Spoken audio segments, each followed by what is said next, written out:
Halo, Assalamualaikum warahmatullahi wabarakatuh. Jumpa lagi dengan saya, Waalaikumsalam. Endah Fazriana Rifai, dalam YouTube saya nih, yang dalam acara Bincang Bersama Teman. Nah, kali ini saya punya bintang tamu, ada narasumber yang kece banget, teman saya. Jauh-jauh dari Surabaya, kita long distance ini ya, Mbak. Nah, Nah, hari ini temanya adalah serba-serbi menjadi dosen. Jadi itu saya spill sedikit gitu ya, Mbak ya, bahwa Mbak Ami Rotul ini adalah seorang dosen. Sebelum kita kenalan lebih lanjut, perkenankan saya untuk memperkenalkan diri. Nama saya Endah Fajriana Rifai. Di sini saya akan membersamai teman-teman dalam acara Bincang dengan Teman di sesi kedua ya, ini sesi kedua karena kemarin udah pertama sama teman saya yang Mbak Novi, kali ini bersama Mbak Ami. Oke, sekarang dipersilakan Mbak Ami untuk memperkenalkan diri terlebih dahulu.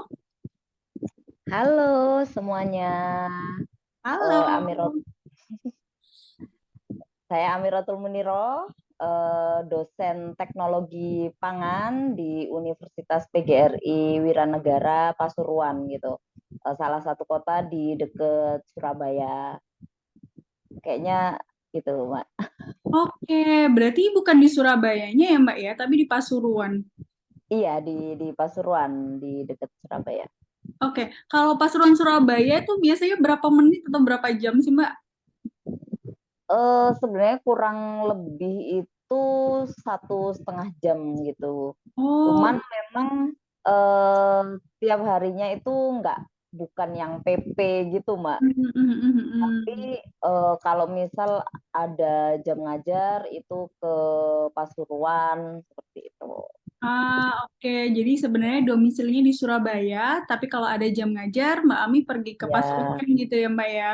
ya, karena memang sebenarnya ini baru domisili baru Oh, karena gitu. ikut suami gitu ya ke Surabaya.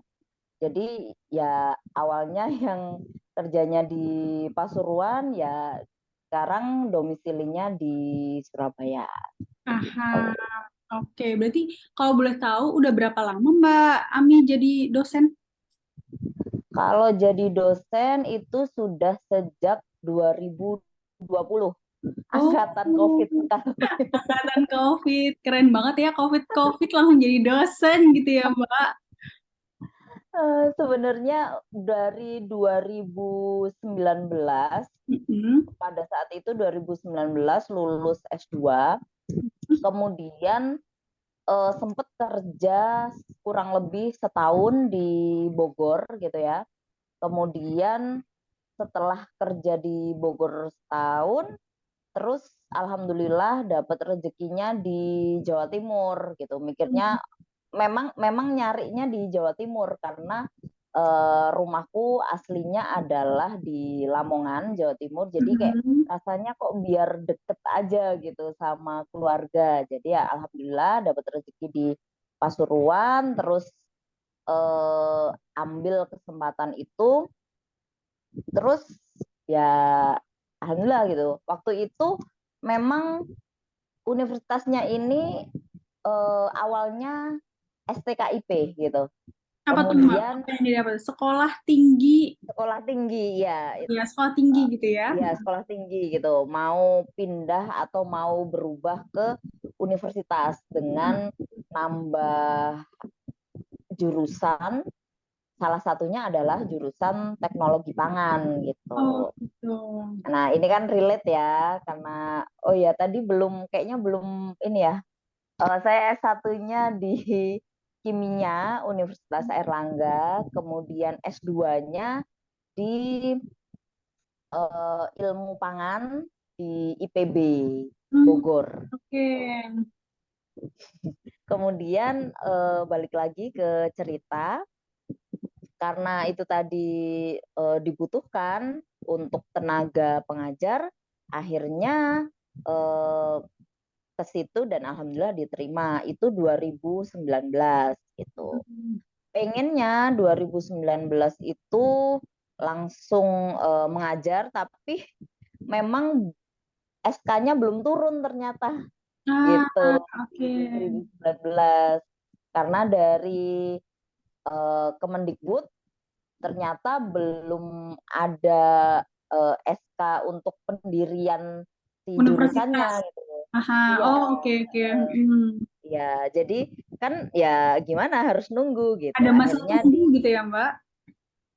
akhirnya di April 2020 itu sudah turun SK-nya, dan otomatis menjadikan Ami sebagai dosen pada saat Oke. itu. Meskipun memang belum ngajar di Mm-mm. awal April itu, baru ngajar di 2020 itu September angkatan pertama. Oke, berarti ada jeda gitu ya, Mbak, setelah keterima sampai nunggu ajaran baru berarti ya, Mbak, kalau September tuh. Iya, itu Hmm. sekitar 1 tahun. Tapi 1 tahun itu juga apa ya, diisinya dengan ya bikin kurikulum, bikin Ah, oke. mengajar, kemudian promosi dan lain sebagainya kayak gitu. Jadi kalau dibilang nunggu yang benar-benar nunggu nggak ngapa-ngapain, enggak juga gitu. Hmm, hmm, hmm. Iya, pastinya ya, Mbak ya. Apalagi kalau menjadi dosen itu kayaknya ada pelatihan apa sih, micro teaching gitu ya, Mbak ya. Micro teaching untuk Ya, menghadapi mahasiswa-mahasiswi gitu. ya ada yang namanya pekerti, Mak. Oh, pekerja Pekerti. tuh, Mbak. Pelatihan, aduh lupa lagi ini kepanjangannya, sorry. Nggak masalah, tapi itu intinya apa, Mbak? Kayak pelatihan mengajar atau bagaimana, Mbak? Ya, pekerti itu adalah pelatihan yang wajib untuk semua dosen gitu, Mak. Oh Jadi gitu. itu nanti diajari bagaimana cara untuk membuat RPS. RPS itu rancangan pembelajaran semester. Jadi selama Ah, 1 semester tuh ngapain aja kayak gitu. Kemudian gimana bikin silabus, kemudian ya hal-hal seperti itu, bagaimana micro teaching yang baik dan oke. seterusnya itu semua diajarkan atau apa ya, diberikan gitu ya, pembekalan kalau boleh dibilang ya, pada saat pekerti seperti itu. Pekerti ini berarti durasinya sekitar 1 tahun gitu ya, Mbak? Bukan. Oh, bukan ya? Pekerti itu Gimana tuh? bukan. Pekerti itu pelatihan kalau yang diadain, kalau aku pada saat itu ikutnya adalah di LL Dikti 7 gitu. Mm-mm. LL Dikti 7 itu menaungi wilayah Jawa Timur. Mm-mm. Nah, itu ngadain pelatihannya kurang lebih sekitar 1 minggu, biasanya satu Oh, minggu atau 10 hari gitu. oh, Biasanya full dari pagi sampai sore, karena pada saat itu kan lagi ini ya, COVID. pandemi, jadi Hmm. online. Kalau dulu Aha, oke. sebelum pandemi itu biasanya dilakukan di salah satu apa ya, hotel atau apa gitu. Jadi nginep, kemudian bikin bahan ajar, bikin RPS, bikin silabus, bikin soal dan lain sebagainya kayak gitu sih, Pak. Paham, paham, paham. Karena Mbak, aku tuh S1-nya di sekolah keguruan juga, namanya UNY, tapi Oh ya. kebetulan saya bukan anak pendidikan gitu, tapi melihat teman-teman saya itu Oh, mau jadi guru tuh kayak ada micro teaching, harus bikin ya. silabus, sama persis, tapi mungkin kalau dosen levelnya lebih tinggi kali ya Mbak ya, karena yang diajar lebih tua mahasiswa kayak gitu.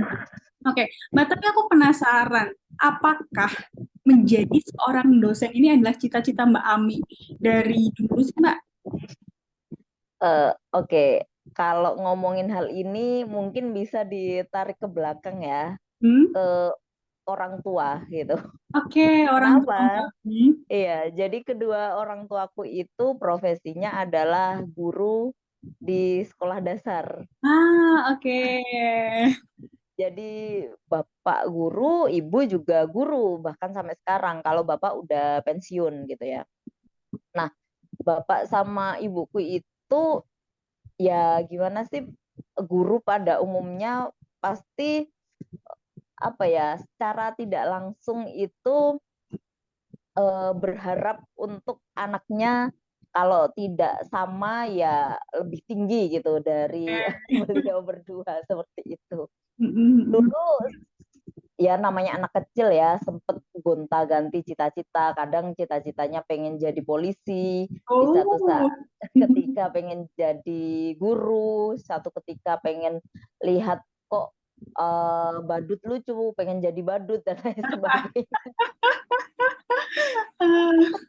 Random banget gitu. Tapi seiring berjalannya waktu gitu ya, kok ternyata apa ya, beberapa temen itu ngomong bahwa Ami ini punya bakat gitu ya, kalau boleh dibilang di menerangkan gitu.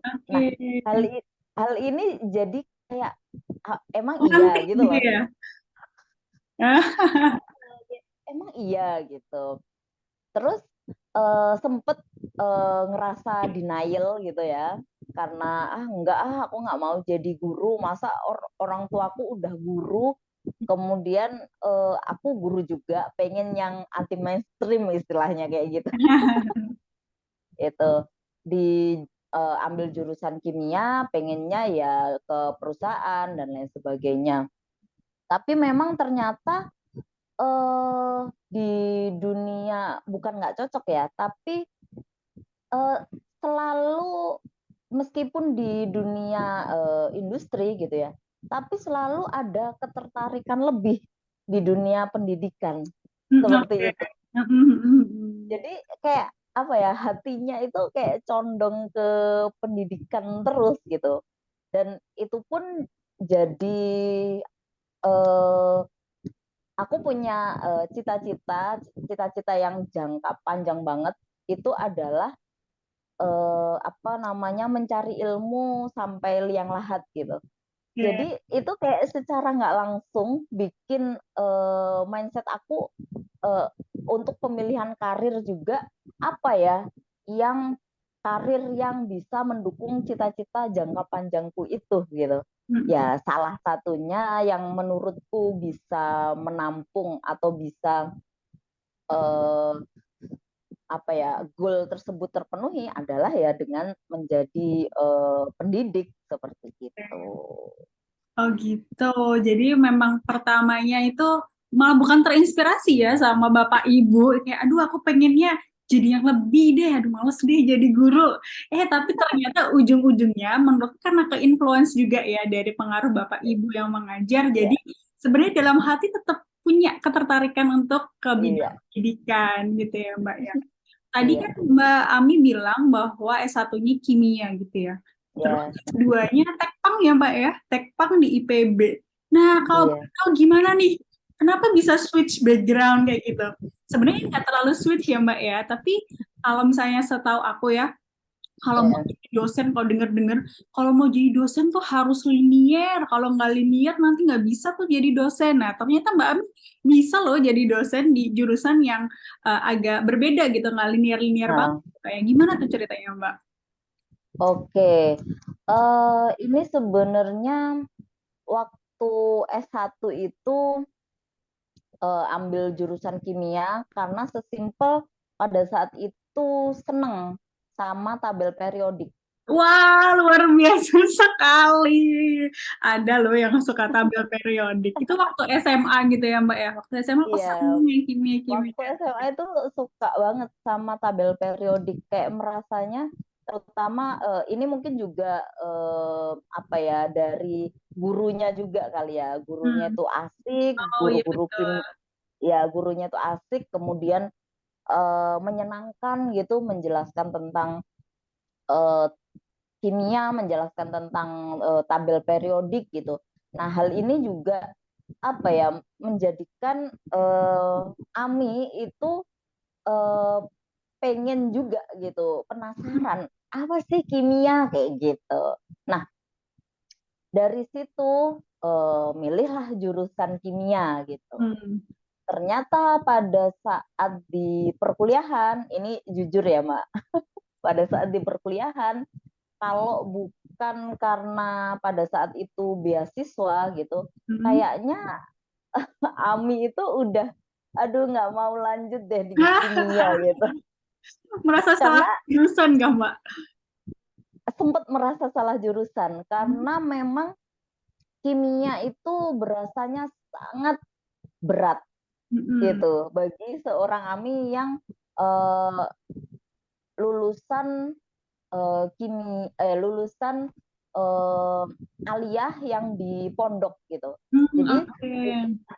bukan yang di SMA yang jatah waktu untuk pelajaran-pelajaran umumnya itu banyak gitu. Jadi Mm-mm. kalau di eh, madrasah aliyah kemudian di pondok itu jatah untuk pelajaran-pelajaran umum itu lebih dikurangi Hmm. karena Banyak dipakai belajar untuk agama ya, Mbak. iya banyak mata pelajaran yang eh, non apa ya non jurusan gitu seperti fikih dan Hmm. lain sebagainya, Al-Quran hadis dan lain sebagainya seperti itu. Nah, dari situ merasa berat sekali gitu. Ini wah kok berat sekali, tapi alhamdulillahnya lulus 4 tahun gitu ya. Terus kemudian dari situ sempet orang tua itu ngomong untuk ayo kuliah lagi. Sempet kayak enggak kayaknya enggak cocok untuk kuliah lagi karena merasa kemarin aja kuliah sebegitu strugglingnya gitulah gitu. Mm-mm. Sebegitu strugglingnya dengan kimia dan seterusnya gitu. Uh, tapi ternyata kerja pada saat itu juga nggak yang apa ya bukan best part of my life gitu. Oke, berarti habis lulus S1 sempat kerja juga gitu ya, Mbak? Iya, jadi Kayak bidang karena ini. ya sempat kerja sekitar 1 tahun kayak gitu. Terus akhirnya eh, karena satu dan lain hal gitu di sebelah sebelahku itu banyak teman-temanku itu yang lanjut ke S2 gitu. Terus Oke. berusaha ngulik-ngulik gitu sebenarnya. Awalnya tuh ngulik-ngulik gitu. Apa sih yang menarik dari S2 gitu. Oke. Dari mulai situ kayak oh gini ya, ternyata S2 itu tidak harus di jurusan yang sama Betul, gitu. betul, betul. Tidak harus di jurusan yang sama kayak pada saat S1. Ya udah akhirnya ngulik-ngulik-ngulik cari-cari-cari ada nih gitu ilmu pangan gitu. Kalau S1-nya kan teknologi pangan ya, di S2 IPB itu Oke. ilmu pangan gitu. Apa sih kok penasaran gitu. Ternyata masih relate nih sama kimia gitu. Terus why not gitu. Aku juga penasaran sama pangan ini apa sih gitu. Kulik-kulik-kulik cari tahu terus akhirnya memantapkan diri untuk di kuliah di jurusan ilmu pangan seperti itu. Berarti dari kimia jadi ke ilmu pangan gitu ya S2-nya. Sebenarnya masih seru Ya, ya, Mbak ya. ya. Dan untuk apa namanya spesifikasinya memang Ami ambil di kimia pangan Oh, gitu. oke. Berarti memang masih bisa disambung-sambungin. Ternyata ada kimia pangan juga gitu ya, Mbak. Iya, ada. Jadi di ilmu pangan itu ada beberapa apa ya, bisa dibilang cabang ilmu gitu ya. Hmm, Ada mikrobiologi pangan, ada rekayasa pangan, biokimia pangan, dan juga kimia pangan seperti itu. Nah, setelah aku kulik-kulik cari-cari, ternyata merasa oh ini yang aku cari gitu. Ternyata lebih enjoy pada saat aku tuh tahu apa sih ilmu yang aku pelajari itu penerapannya itu di mana sih. Itu ternyata lebih enjoy di aku dibandingkan pada saat di kimia murni itu lebih ke apa ya? Lebih ke praktikal ya. bener-bener Oh, lebih ke teoritikal teori. gitu, Mbak. Heeh, di teori banget gitu dan itu merasanya ini buat apa ya gitu. Jadi masih meraba-raba untuk penerapannya di mana dan itu ternyata nggak works di aku gitu. Jadi ternyata lebih mudah untuk membayangkan, lebih mudah untuk memahami gitu secara utuh pada saat kimia ini bisa diaplikasikan kemana sih gitu dan aplikasinya secara nyata gitu yang bisa dilihat gitu. Kalau misal kayak mungkin atom gitu, kemudian proyeksi Hayward gitu, itu kan kayak apa ya, masih yang bener-bener abstrak gitu loh. Iya, betul. Masih apa ya, agak susah gitu dipahami oleh seorang Amirotul gitu. Iya, aku relate sih Mbak, aku relate banget. Dan kalau Mbak Ami mau bisa tahu, aku tuh S1 juga kimia Mbak. Wow. S1-nya juga kimia, dan sama kayak Mbak, kayak, aduh ini kok kayak susah banget ya kimia ya. Dan ternyata memang kimia itu bagi bagi saya dan bagi Mbak Ami Eh, memang harus diterapkan gitu ya, nggak bisa kayak ngambang gitu ya, hanya persamaan eh, itu untuk apa gitu. Dan eh. kebetulan kalau aku ada di kimia kosmetik Mbak untuk S2-nya. Oh, wow, iya iya. Gitu. Jadi kita sama-sama Di beda mana ya Mbak. kalau Mbak Enda di mana Aku kuliah S2-nya? kebetulan di Polandia, Pak. Aku dapat beasiswa S2 di Oh, iya. Polandia. Jadinya ada nih kimia kosmetik, diambil aja deh. Oh, Ada iya kimia iya. parfum dan kimia kosmetik, lebih prefer ke kimia kosmetik. Itu, Mbak. Oh, iya iya Oke, iya. kalau aku pengen tanya lebih lanjut nih Mbak, berarti waktu ada pendaftaran dosen nih, itu Ya, requirement-nya nggak harus S1 pangan, S2 pangan gitu ya Mbak ya? pada saat itu nggak ada ini sih, nggak ada requirement khusus gitu, nggak ada. Cuma Jadi kayak S2 pangan gitu. ya, jadi lebih ke yang dilihat adalah S2-nya gitu, atau pendidikan terakhirnya itu apa, seperti itu. Oke, oke, oke. Kalau mungkin untuk S1 teknologi pangan ya kayaknya eh, lebih oke gitu, karena kan bisa lebih tahu gitu nanti untuk penyusunan kurikulum lah gitu. Cuman ya tidak ada persyaratan khusus sih di situ. Oke. Berarti intinya asalkan satu rumpun itu masih bisa Ya, ya untuk menjadi dosen. Bukannya kayak kimia iya, terus jadi TI gitu ya. Itu kayak agak agak jalurnya agak iya, berbeda ya. agak Terus jauh ya. dilempar. Betul. Oke, sejauh ini apa sih hambatan-hambatan ketika Mbak Ami berperan menjadi seorang dosen, Mbak?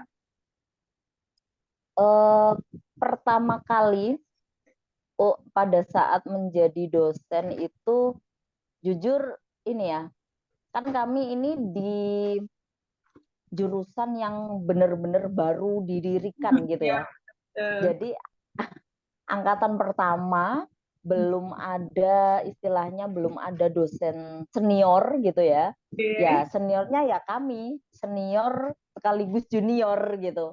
Jadi Meraba-raba kami ya, Mbak? masih, iya, meraba-raba. Ini kemana, masih apa ya, butuh ini arahnya kemana, itu benar-benar yang kami itu nggak bisa apa ya, nggak ada yang mentorin 100% gitu. Oh, kalau di sini seperti ini, itu nggak ada yang benar-benar nge-mentorin 100%. Kami dosen-dosen ini gitu ya, sempet beberapa kali tuh clueless gitu. Jadi kami tanya-tanya itu ke dosen eh, teknologi pangan yang ada di kampus lain, misal Oke. teman-teman kami gitu yang ada di kampus lain. Cuman kan itu kadang ada beberapa kebijakan yang berbeda gitu. Ya, antar Entah kampus. itu, nah, antar kampus kebijakannya berbeda, kemudian juga visi misinya apa yang mau diusung itu kan kadang ada slightly apa ya, beda gitu ya Mbak. Budayanya juga beda. Jadi itu sih yang awal-awal itu bikin sempet, wah gimana ini kayak gitu. Terus kami ini sih mengkolaborasikan, itu awalnya kan stikip gitu ya. Jadi kami itu belajar ke dosen-dosen senior tapi yang di jurusan lain gitu ya, tentang gimana sih kalau budaya di kampus ini tuh bagaimana dulunya kayak gitu. Itu dikolaborasikan sama kalau di teknologi pangan itu gimana sih budayanya, terus kemudian gimana sih untuk kurikulumnya dan lain sebagainya. Jadi eh, mengkombinasikan itu juga perlu effort lebih ya Mbak kayak Kan ya gitu. Mbak ya. Jadi itu sih yang di awal-awal itu sempet jadi apa ya, tantangan terbesar seperti Oke. itu. Oke. Tapi kalau tantangan sebagai dosen secara general itu ada nggak sih Mbak tuntutan untuk membuat jurnal misalnya berapa tahun sekali atau Hmm. satu tahun sekali mungkin ya atau PKM. Kalau dulu mahasiswa PKM ya Mbak ya. Nah Iya, kalau iya. untuk dosen nih ada nggak Mbak kayak gitu Mbak? Oke, kalau untuk dosen itu kan kita di ini ya, di kampus itu eh, dibebani Tridharma perguruan tinggi gitu ya, Hmm. yaitu pengajaran, kemudian penelitian dan juga pengabdian kepada masyarakat gitu. Hmm. Jadi pengajaran jelas ya sudah Ya. ada jadwalnya seperti itu. Kemudian nah penelitian ini juga sempat jadi apa ya, wah gimana ini kayak gitu. Nah, cuman di awal itu pada saat awal-awal jadi dosen baru gitu ya, saya dan beberapa teman dosen itu alhamdulillahnya dapat hibah PDP itu.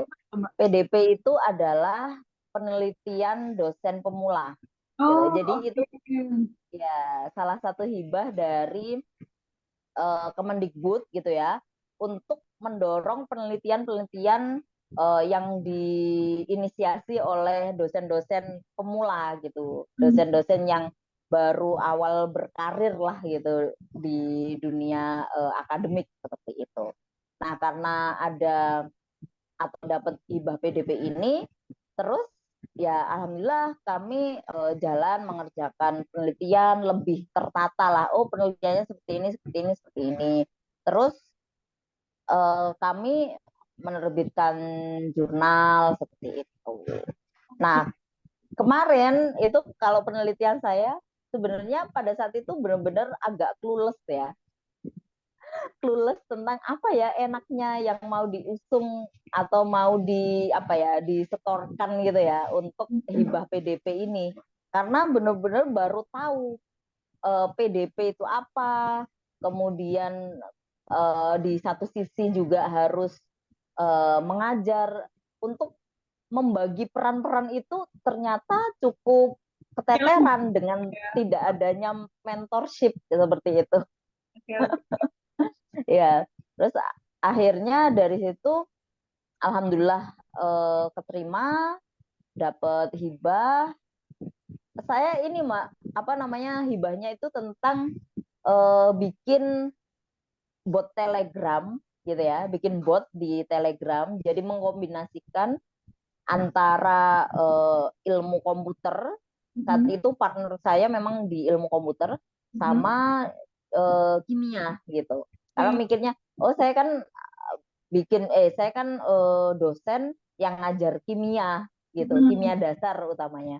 Jadi pada saat itu bikin bot di Telegram gitu ya, yang memudahkan untuk teman-teman mahasiswa, terutama mahasiswa baru ya yang di teknologi pangan itu, untuk lebih mudah lagi untuk belajar kimia seperti itu. Nah, harapannya ini juga bisa dipakai gitu untuk eh, siswa-siswa di SMA sederajat, untuk memudahkan untuk belajar kimia. Karena pada saat itu kan ini ya, pandemi, terus bener-bener apa ya, siswa-siswa itu Kayak hilang kalau boleh arah gitu ya. dibilang Mbak. Mau belajar gimana bingung nih? gitu, belajarnya ini gimana ya kayak gitu, kehilangan eh, apa ya, kalau boleh bilang ya, kehilangan masa-masa enjoy belajar kimia gitu. Iya, Nah, betul, betul, betul.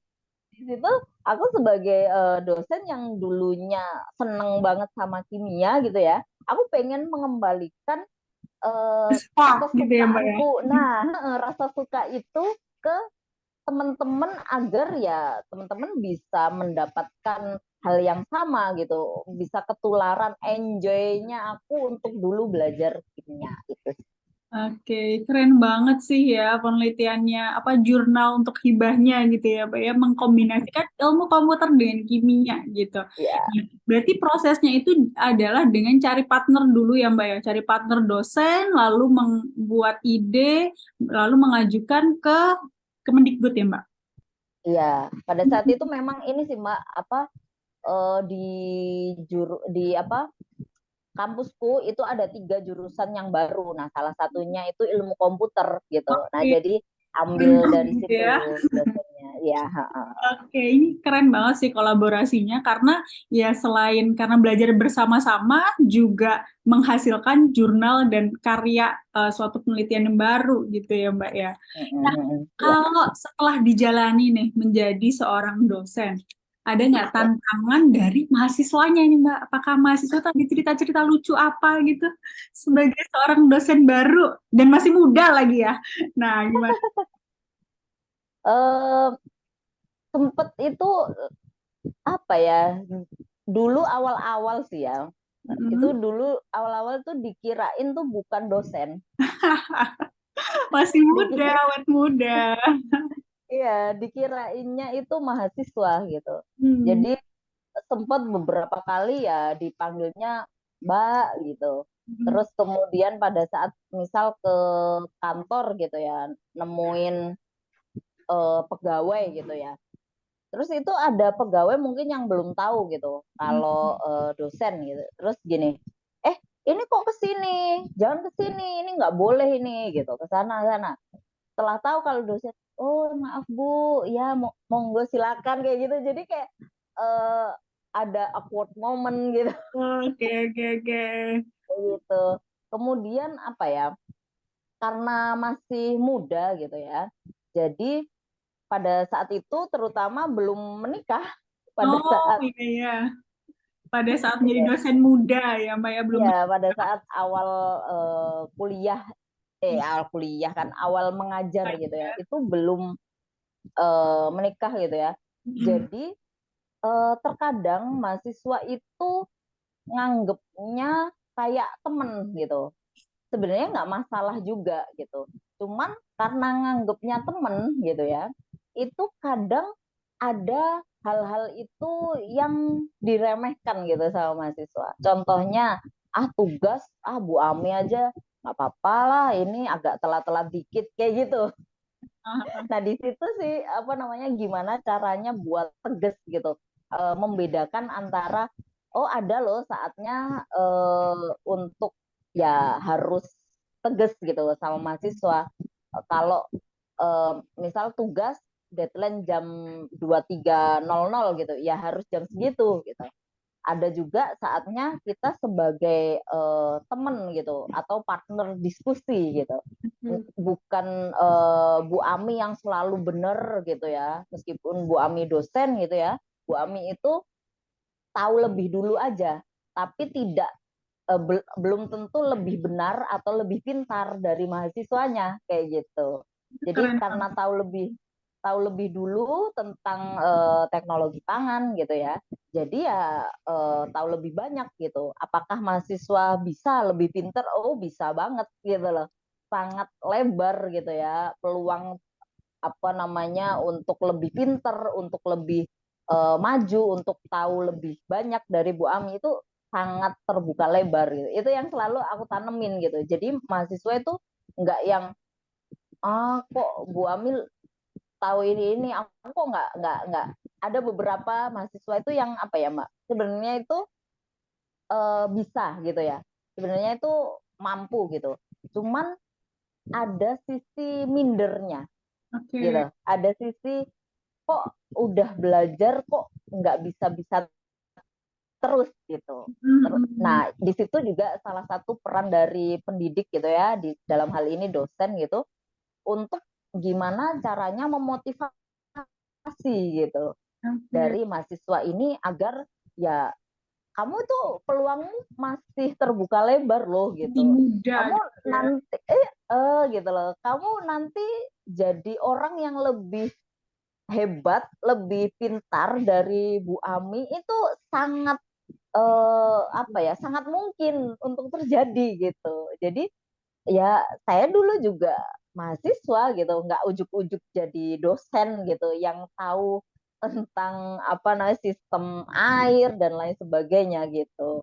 Enggak gitu. Dulunya juga mahasiswa yang belajar dari tabel periodik, apa itu H2O, apa itu NaOH dan lain sebagainya gitu. Oke, seru banget ya tantangan-tantangan jadi dosen. Selain karena kitanya baru, jadi harus meraba-raba, lalu bikin Heeh. jurnal, dan juga membangun nih kepercayaan diri teman-teman mahasiswa agar mereka tuh lebih pede ya menghadapi masa depan. Bukan Ya, galau-galau, aduh aku udah belajar, tapi ujiannya ternyata jelek, aduh masa depanku akan buruk tuh nggak kayak gitu ya Mbak Ami ya. iya, heeh, Karena heeh. eh, kesempatan-kesempatan di luar sana tuh masih banyak kalau kita tuh lebih percaya diri gitu ya Iya. Mbak. Mbak, kalau misalnya jadi dosen, apakah ada tuntutan untuk sekolah S3 Mbak? Oke. Nah, kalau tuntutan itu sebenarnya di era sekarang ya, bukan tuntutan ya. Lebih ke kalau sekolah S3 itu seperti melengkapi puing-puing dari ketidaktahuan. Waduh, keren Gitu. banget kata-katanya. Karena karena memang jujur ya di eh, semakin banyak belajar, ngerasanya itu semakin banyak yang nggak diketahui gitu. Dan harapannya dengan sekolah lagi di jenjang S3, harapannya eh, apa ya, bisa tahu lebih banyak seperti itu. Ya, betul-betul. Kalau untuk beberapa orang gitu ya, S3 juga bisa jadi sarana untuk pengembangan diri, tapi juga peningkatan jenjang karir Iya, betul. dari Karena dosen. kalau misalnya S3 gitu nanti golongannya tambah tinggi gitu nggak sih Mbak? Ya, biasanya seperti itu. Jadi ada namanya jabatan fungsional gitu ya. Nah, jabatan fungsional itu kalau ini juga saya baru tahu pada saat jadi dosen gitu ya. Hmm. Kalau di dosen itu meskipun bukan ASN gitu ya, Oke. itu ada golongan, ada pangkatnya gitu. Seperti pada ASN gitu. Nah, kemudian kalau misal S3 tentu nanti akan bertambah atau akan lebih naik gitu jabatan fungsionalnya seperti itu. Oke, berarti kira-kira Mbak Ami ini akan tertarik S3 nggak nih Mbak? Ada pikiran untuk S3 tapi masih belum tahu nih kira-kira kapannya, ini masih belum tahu gitu Mbak. Jadi Oke. masih apa, wait and see gitu. Mana ya beasiswa yang cocok gitu. Ya karena Kemudian itu enaknya biayanya. di mana ya, apakah dalam negeri atau luar negeri. Jujur pengen loh Mbak kuliah kayak Mbak Endah gitu di luar negeri, kayaknya seru gitu kuliah di luar negeri gitu ya. Hmm. eh Terus gimana survive-nya dan lain sebagainya gitu. Dulu itu pas kuliah S2 Hmm. itu pengennya ke luar negeri Mbak. Oke. Terus kenapa pilih PB Mbak? Karena sesimpel nggak dibolehin orang tua Oke. Anak gitu. perempuan, anak wedok. Gitu. Sebenarnya orang tua Ami itu bukan tipikal yang larang-larang gitu ya. Hmm. Nah, cuman nggak tahu ya kemarin tuh kenapa gitu ya, tiba-tiba pada saat itu ibu itu kok nggak ngebolehin gitu ya. Mungkin karena pada saat itu juga belum, masih single gitu ya. Terus kemudian Oke. juga ya oh nggak pengen jauh lah dari anakku seperti itu gitu. Terus harapannya dari ibu itu pengennya ya udahlah paling ya kalau nggak ambil Surabaya ya Malang gitu ya. Di Jawa Timur kan dua kota itu yang biasanya jadi jujukan atau jadi destinasi Pendidikan. perkuliahan gitu. Nah, cuman karena apa ya, pilih IPB itu sebenarnya ada rasa ngambeknya juga sih. Itu jangan Karena begitu, Mbak. bukan, karena gini, ya kok nggak dibolehin ke apa tempat yang jauh gitu. Mm. Ya udahlah, oke di ini dalam negeri aja, tapi pilih yang terjauh gitu, bisa dibilang dari Itu Jawa namanya Timur. Dan kamu ya. ternyata memang Bogor jauh banget Iya, gitu. betul. Dan Kalau dari bener gitu. Apa namanya, ternyata setelah di Bogor gitu, eh, apa ya, baru ngerasain oh gini ya gitu, eh, kangen orang tua gitu. Hmm, Padahal dulu pada saat kuliah di Surabaya gitu ya, kan relatif deket ya dari Lamongan, cuman sekitar 2 sampai 3 jam gitu ya dari Lamongan. Tapi pulang itu cuman ya 2 bulan sekali, 3 bulan sekali gitu. Tapi waktu di Bogor gitu ya, padahal itu jauh banget gitu ya, itu pulang itu biasanya sebulan sekali. wow. Karena ngerasa lebih kangen apa gimana, Mbak? Iya, rasanya itu kayak kok ini ya, kangen ya gitu. Terus kemudian apa ya, skip acara-acara yang besar gitu. Biasanya keluarga besar itu ngadain acara rutin, dulu itu sering ngadain acara rutin, kumpul-kumpul bareng gitu keluarga besar. Kok ngerasa dulu pas di Surabaya ngerasanya nggak apa-apa kok nggak ikut acara kumpul-kumpul gitu. Tapi di Bogor kok ngerasa, aduh Iya. FOMO gitu. Kalau boleh semua kok pada kumpul gitu. Nah itu juga sih alasan untuk kerja pengennya balik lagi ke Jawa Jawa Timur. Timur gitu. Oke, mungkin dari S2 Mbak Ami di Bogor tuh belajar dulu nih gimana berjauhan jarak segitu. Nanti S3-nya Iya, kalau pengen di luar negeri, nah udah ini nih, udah ada bekal nih. Udah ada udah belajar, aduh perasaan-perasaan kangen sama orang tua, gimana cara mengatasinya udah tahu gitu ya. iya. Mbak Ami, eh ini karena kayaknya udah mau sejam ya Mbak, nggak kerasa kita ngobrol. Oh Kalau iya, Mbak Ami, wah. ada nggak sih Mbak Ami tuh ada kepengenan pengen jadi dosen yang seperti apa gitu untuk kedepannya? Oke, kalau ditanya pengen jadi dosen yang seperti apa, pengennya tentu dosen yang bisa membuat mahasiswaku bangga. Waduh, bangga dalam hal apa nih Mbak? Jadi kita nggak pernah tahu ya omongan kita yang mana yang akan didengarkan atau yang akan masuk gitu ke hati mahasiswa gitu. Bisa jadi omongan kita yang kita anggap nggak penting gitulah gitu, tapi ternyata itu yang masuk dan juga memotivasi bagi mahasiswa seperti itu. Nah, jadi di situ pengen bisa berprestasi tentunya, pengen bisa jadi dosen yang bisa dibanggakan tidak hanya oleh diri sendiri tapi juga oleh mahasiswa-mahasiswa. Oke, keren banget. Oke, Mbak.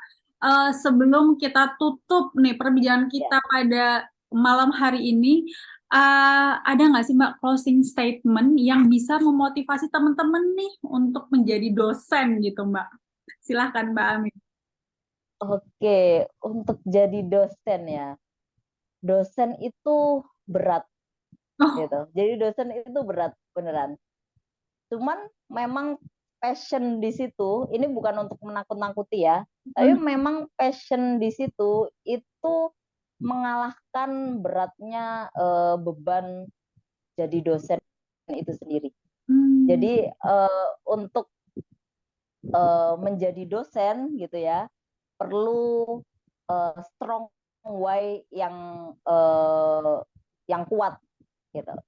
Nah, jadi sebelum menjadi dosen pastikan diniati yang benar seperti itu. Biar nanti kalau saat jadi dosen, kemudian ketemu apa ya, pasti kan di hidup ada ya Mbak problem-problem atau Pasti masalah-masalah ada gitu. ya. Nah, biar inget lagi nih ke tujuan awal, apa sih tujuannya jadi dosen gitu. Dan harapannya nggak berhenti di tengah jalan. Itu sih Mbak. Oke, terima kasih Mbak Ami atas sharing-sharingnya hari ini. Senang banget nih aku jadi tahu lebih banyak tentang profesi seorang dosen dari Mbak Ami. Oke, Ya, Mbak Ami, karena waktunya sudah hampir 1 jam nih ya Mbak ya.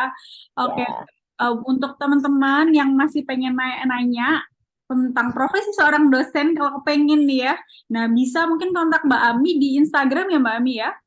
boleh, boleh, boleh. Oke, ada di Instagramnya Mbak Am. Kalau boleh tahu apa nih Mbak? Amuniroh 06.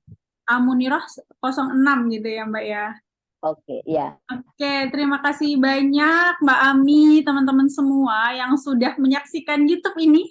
Bincang-bincang saya bersama Mbak Ami di pada malam hari ini. Oke, sebelum saya tutup, saya akan mengucapkan terima kasih banyak dan mohon maaf jika selama membawakan acara di pada malam hari ini ada banyak salah kata ataupun salah perbuatan gitu ya. Dan terima kasih, saya tutup teman-teman semuanya. Wabillahi taufiq wal hidayah. Wassalamualaikum warahmatullahi wabarakatuh. Waalaikumsalam warahmatullahi wabarakatuh. Dadah.